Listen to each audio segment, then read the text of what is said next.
नमस्कार साथियों, मैं राजेश चौधरी आपके अपने YouTube चैनल चौधरी क्लासेस पर आप सभी का हार्दिक स्वागत करता हूं। दोस्तों, हम आज रीट के एक ऐसे टॉपिक पर चर्चा करने जा रहे हैं जो जिसमें से हर एग्जाम में कोई ना कोई क्वेश्चन अवश्य आता है। जैसे धातुएं, हम बात करते हैं धातु की। तो धातु किसे कहते हैं? तो किसी कार्य का करना या होना पाया जाए उसे धातु कहते हैं, उसे क्रिया कहते हैं और क्रिया को संस्कृत में धातु कहते हैं। तो धातुएं, पद के आधार पर धातुएं तीन प्रकार की होती हैं। पद के आधार पर धातुएं तीन प्रकार की होती हैं। एक तो होती है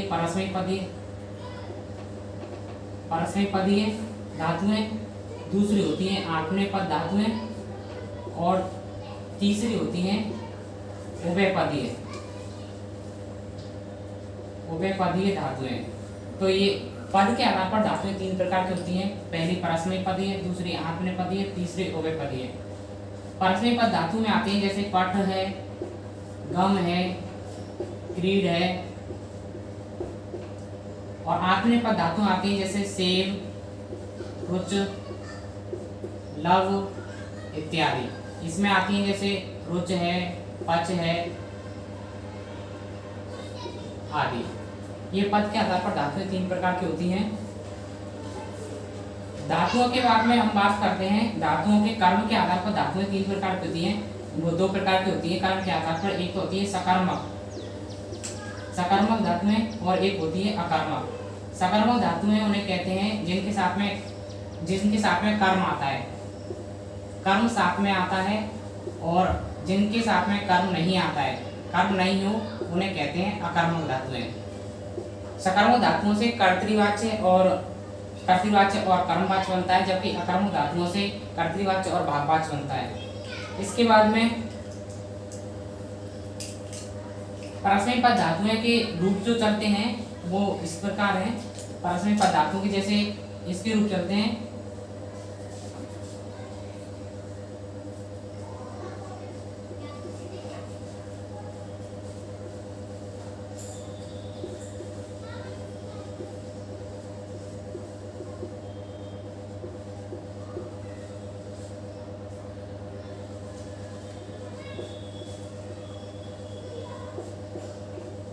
परस्मैपद धातुओं के रूप चलते हैं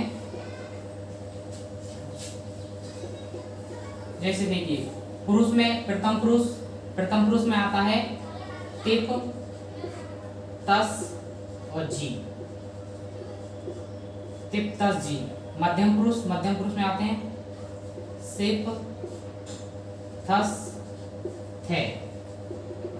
और उत्तम पुरुष में आते हैं मिप, बस और मस। इसी प्रकार आत्मनेपद धातु में आते हैं ये आते हैं। इनकी जगह क्या हलंत इससे संज्ञा हो जाती है और बाकी के इनके रूप बन जाते हैं। इसी प्रकार आत्मनेपद धातु में चलते हैं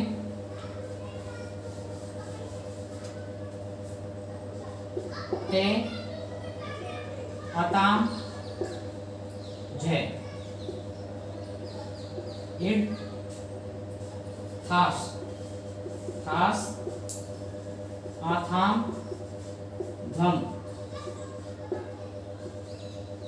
इड, वहीन और महीन। इस प्रकार रूप चलते हैं। तो धातुओं के बाद में हम इस प्रकार जैसे परस्मैपद धातुओं में रूप चलते हैं पठति, पठक, पठन्ति, ऐसी इनमें रूप चलते हैं आत्मनेपद धातु में।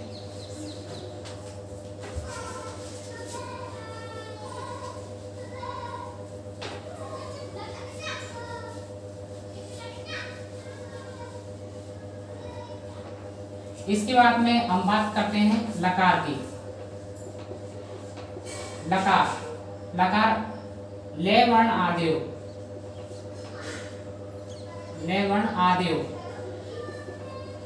मतलब ले वर्ण जिसके आदि में हो उसे लकार कहते हैं।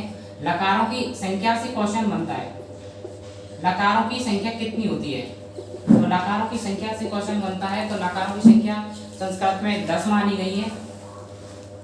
पाणिनि के अनुसार संस्कृत में लकारों की संख्या 10 मानी गई है, जिसमें देखिए पहला है लट लकार, दूसरा है लिरिट,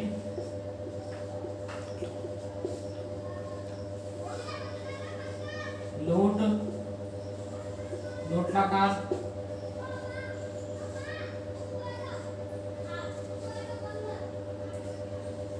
लुट लकार,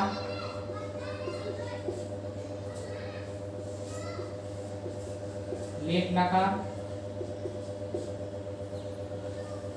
और छठा है लेट लकार। इसके बाद में लंग लकार,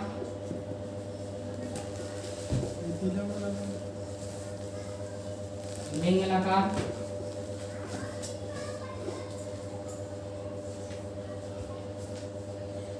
लिंग लकार,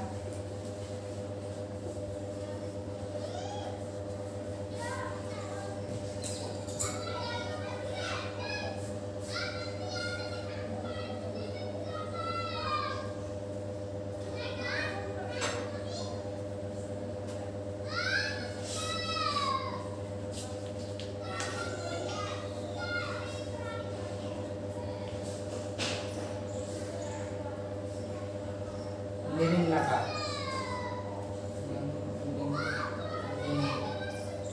लुंग लकार। देखिए ये लकार संस्कृत में 10 होते हैं, लकारों की संख्या संस्कृत में 10 है। यदि संख्या से क्वेश्चन पूछा जाए तो संस्कृत में 10 लकारों की संख्या होती है, लेकिन जब अध्ययन करते हैं तो 5 लकारों का ही अध्ययन करते हैं। अब ये 10 लकार में 6 लकार तो हैं टित संज्ञक, इन्हें बोलते हैं टित संज्ञक। टित संज्ञक लकार बोलते हैं, अर्थात इनमें टे की संज्ञा होती है, टे इत संज्ञक, टे इत संज्ञक अर्थात टे की संज्ञा होती है। और 4 लकार होते हैं, इन्हें होते हैं इंगित लकार, इंगित लकार अर्थात इनमें इंगित मतलब इसकी इत संज्ञा होती है,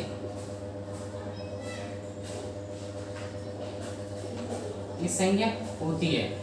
तो 6 लकारों की संख्या है, जिसमें टित लकार बोलते हैं लट लकार, लिरिट लकार, लोट लकार, लुट लकार, लेट लकार, लिट लकार। इसके बाद में 4 आते हैं लंग लकार, लिंग लकार, लिंग लकार और लुंग लकार। ये आते हैं इंगित लकार में और ये आते हैं 6 टित लकार में। यहाँ पर हम 5 ही लकारों का अध्ययन करते हैं। हमारे सिलेबस में 5 ही लकार हैं, जिसमें पहला आता है लट लकार।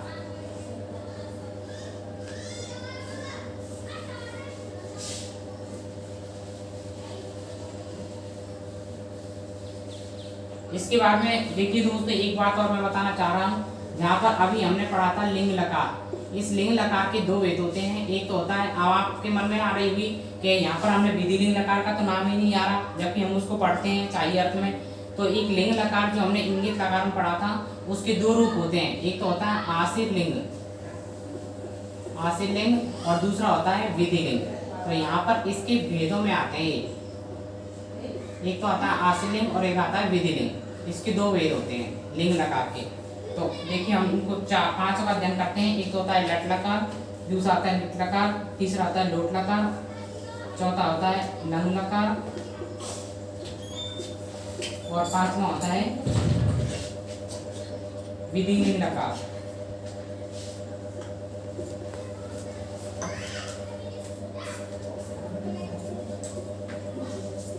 विधि लिंग लकार। अब इसमें देखिए विधि लिंग लकार में लट लकार का मतलब क्या होता है? लट लकार का मतलब होता है वर्तमान काल, वर्तमान काल अर्थात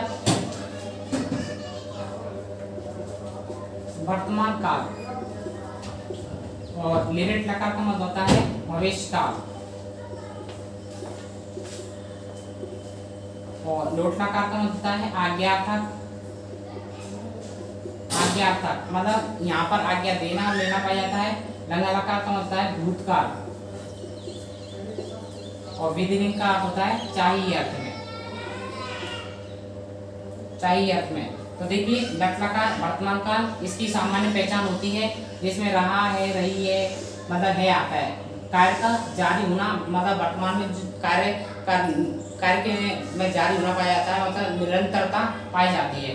भविष्य काल किसी कार्य का होना मतलब बाद में भविष्य काल में होगा कोई कार्य, तो उसके भविष्य काल का भूतकाल आता है। आज्ञा तक किसी कोई भी व्यक्ति किसी से आज्ञा लेता है या देता है। और भूतकाल जहाँ पर कार्य की पूर्णता पाई जाती है, इसमें था, थी, थे इत्यादि आते हैं। और चाहिए अर्थ में जैसे हमें पढ़ना चाहिए, खेलना चाहिए, कूदना चाहिए, दौड़ना चाहिए आदि जो वाक्य बनते हैं उसके लिए हम विधिलिंग लकार का प्रयोग करते हैं। इसके लिए इसके साथ में हम अध्ययन करते हैं जो वाक्य संबंधी अशुद्धि संबंधी जो प्रश्न आते हैं, जो लकारों से अशुद्धि संबंधी प्रश्न आते हैं, उसमें बनते हैं शुद्धि संबंधी प्रश्न। जैसे तो जिस पुरुष और वचन का कर्ता होता है उसी पुरुष और वचन की क्रिया होनी चाहिए।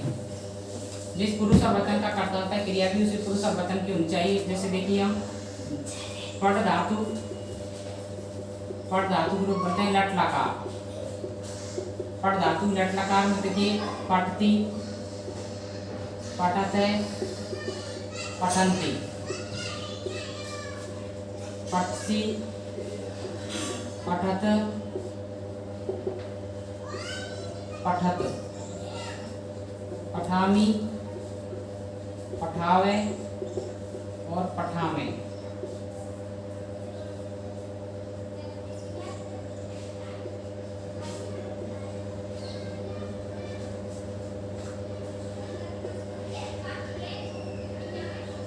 ये होते हैं देखिए प्रथम पुरुष, मध्यम पुरुष, उत्तम पुरुष। यहाँ होता है एक वचन, द्विवचन और बहुवचन। देखिए कर्ता जिस पुरुष और वचन का होता है क्रिया भी हमें उसी पुरुष और वचन की लगानी पड़ती है। जैसे कि मान लीजिए जैसे राम पढ़ता है, राम पढ़ता है।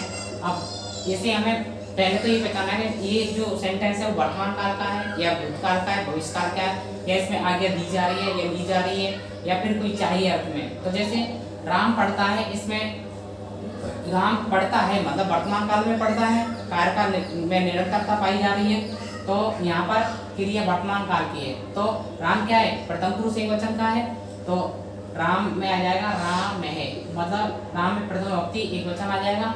तो क्रिया इसके साथ में क्या जाएगी, प्रथम पुरुष एक वचन की राम है पठती, अर्थात राम पढ़ता है। इसी प्रकार हम बात करते हैं, जैसे मान लीजिए जैसे वह पढ़ता है। अब वह सर्वनाम शब्द है, वह सर्वनाम शब्द वह पढ़ता है, इसे पता चल रहा है कि वर्तमान काल का सेंटेंस है, वर्तमान काल का सेंटेंस है और इसमें ये पुल्लिंग में कोई पढ़ रहा है, स्त्रीलिंग में पढ़ रहा है। तो यहाँ पर पता चल रहा है कि वह पढ़ता है मतलब कोई लड़का या कोई आदमी पढ़ रहा है, तो वह पढ़ता है, वह की संस्कार होती है से, और पढ़ता है पढ़ती। अब देखिए से सब जो सर्वनाम शब्द है वो प्रथम पुरुष एक वचन का रूप है, तो इसके साथ में क्रिया प्रथम पुरुष बहुवचन की आएगी। अब वहाँ पर हमें दे दिया जाएगा जैसे से पठन्ति ऐसे दे दिया जाएगा और आपको मतलब पूछा जाएगा कि इस अंडरलाइन करके पूछ लिया जाएगा कि क्रिया को शुद्ध कीजिए। अब क्रिया को शुद्ध करना है तो से तो प्रथम पुरुष एक वचन का है, क्रिया प्रथम पुरुष बहुवचन की है, तो हमें क्या है कर्ता के साथ में क्रिया को मिलाना है, मतलब कर्ता प्रथम पुरुष एक वचन का है तो क्रिया भी प्रथम पुरुष एक वचन की ही होगी। तो यहाँ पर हमें नीचे दे दिया जाएगा जैसे ऑप्शन में पढ़ती, पठसी, पठामी और पठावे, ऐसे कुछ दे दिया जाएगा। तीनों ऐसे से दे दिएगा। तो हमें यहाँ पर देखना है कि कर्ता प्रथम पुरुष एक वचन का है तो क्रिया हमें प्रथम पुरुष एक वचन की लेकर के और हमें इस पर टिक करना है कि कर्ता के साथ में क्रिया कौन सी आएगी। अब इसके बाद में देखिए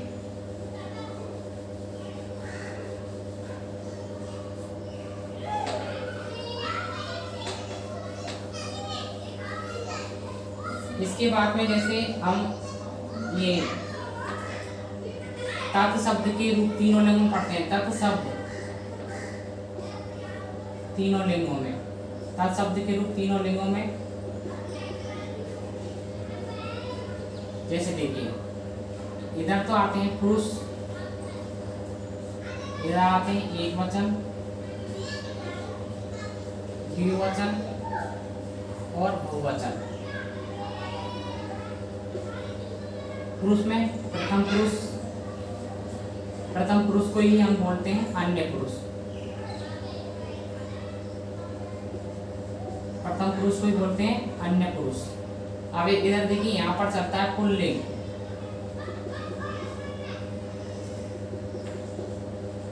स्त्रीलिंग और नपुंसकलिंग। अब देखिए पुल्लिंग में चलता है, पुल्लिंग में आता है से, तव और ते। अब देखिए से का मतलब होता है वह, पुल्लिंग में वह, तव का मतलब वे दोनों द्विवचन में, और ते का मतलब वे सब। स्त्रीलिंग में सा, ते और ताहा, इसका मतलब वह, वे दोनों और वे सब।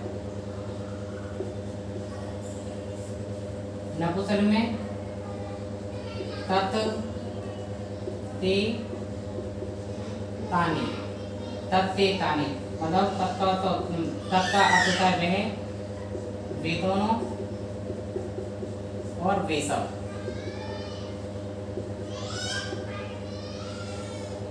इसके बाद में ये सभी आते हैं प्रथम पुरुष में। प्रथम पुरुष को अन्य पुरुष भी कहते हैं। इसके बाद में आता है मध्यम पुरुष। मध्यम पुरुष, मध्यम पुरुष में आते हैं त्वम, युवाम, यूयम।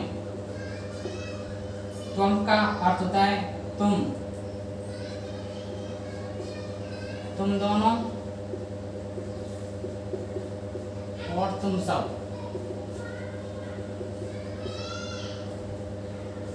मध्यम पुरुष के बाद में आता है उत्तम पुरुष। इसमें आते हैं एहम,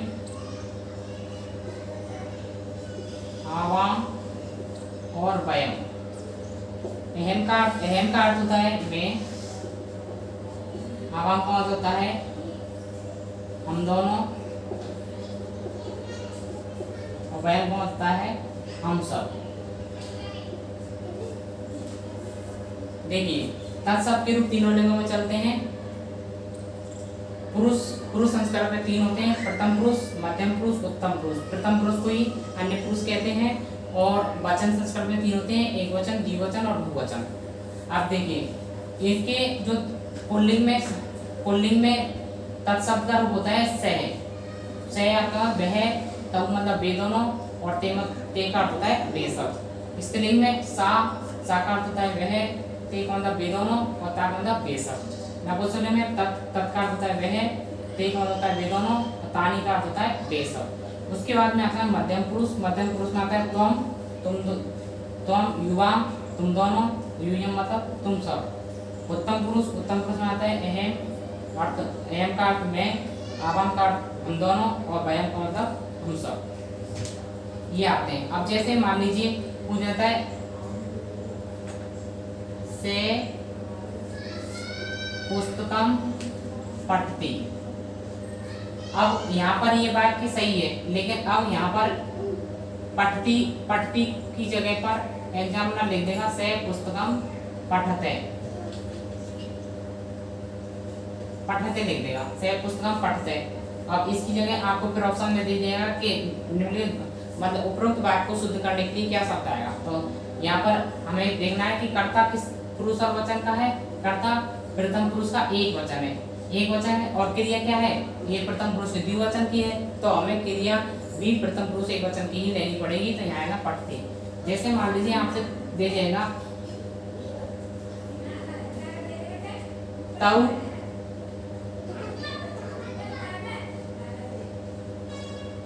पठते।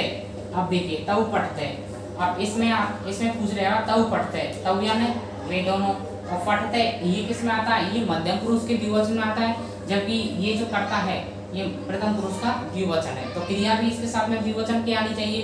तो इसकी जगह आएगा तव पठते, ये आएगा। अगर यहाँ पर ये होता त्वम युवाम होता तो ये वाक्य सही होता। अब युवाम पठते तब ये वाक्य सही होता।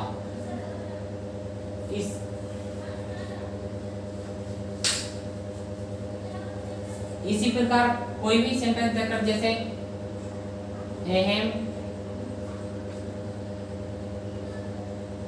अहम पठामे ऐसे दे दिया, उपरवाक्य को शुद्ध करिए। अहम पठामे, तो यहाँ पर शुद्ध करने के लिए क्या है, अहम क्या है, उत्तम पुरुष का एक वचन है, जबकि क्रिया क्या है, उत्तम पुरुष के बहुवचन की है। तो हमें क्रिया भी उत्तम पुरुष के बहुवचन की लेनी है। तो अहम के साथ में क्या आएगा, अहम पठामी, मैं पढ़ता हूँ। या फिर ऐसी मान लीजिए क्रिया शुद्ध नहीं करवाई और यहाँ पर अंडरलाइन, जैसे यहाँ क्रिया पे दिया है तो क्रिया को शुद्ध करना है। और यदि मान लीजिए क्रिया पे नहीं देखा कि कर्ता पर दे रखा है, तो हमें क्रिया के जैसे कर्ता को हटाकर क्रिया के अकॉर्डिंग कर्ता लेना है। अब यहाँ क्रिया क्या है, प्रथम उत्तम पुरुष के बहुवचन की है और कर्ता क्या है, प्रथम पुरुष का एक वचन, उत्तम पुरुष का एक वचन है। तो इस उत्तम पुरुष के कर्ता को ऑप्शन में वहां दे देगा त्वम से, जैसे ए में दे दिया त्वम, बे में दे दिया से, और से में दे दिया युवा, और दे में दे दिया ते।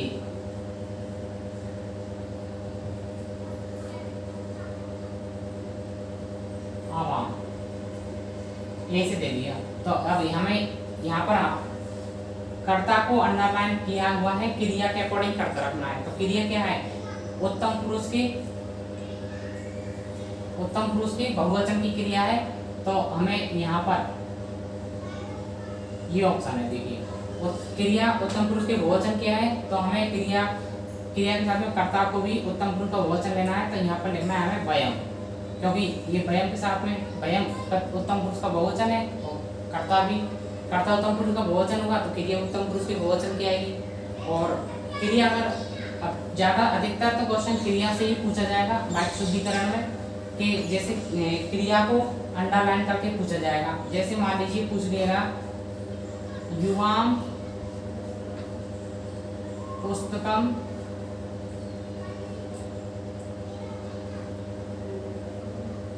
पठावे, युवाम पुस्तकम पठावे, अब अंडरलाइन आ जाएगा ये, या फिर अंडरलाइन नहीं आएगा तो वाक्य को शुद्ध करिए। अब ऑप्शन में आ जाएगा आपके में, जैसे यहाँ है पठते,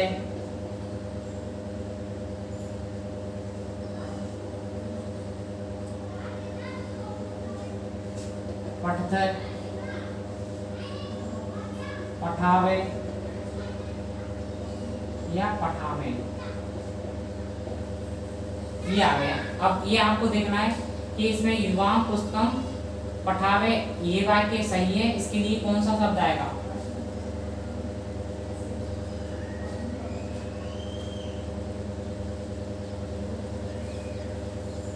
कौन सा आएगा। तो देखिए युवाम, तो युवाम, ये युवाम क्या है, कर्ता मध्यम पुरुष का द्विवचन है, तो क्रिया भी मध्यम पुरुष के द्विवचन, और यहाँ पर क्रिया आई है ये उत्तम पुरुष के द्विवचन की आएगी, तो मतलब गलत है।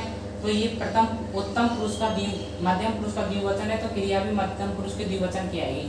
अब क्रिया मध्यम पुरुष के द्विवचन की कौन सी है, देखिए तो यहाँ पर क्रिया मध्यम पुरुष के द्विवचन की क्रिया है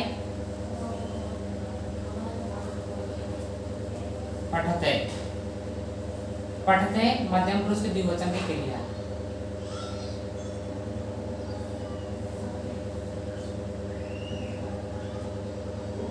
तो इस प्रकार या कई वाक्य बन सकते हैं। और वाक्य शुद्धिकरण में हमें ये याद रखना है कि कर्ता जिस पुरुष और वचन का होता है, क्रिया भी हमें उसी पुरुष और वचन की लिखनी है।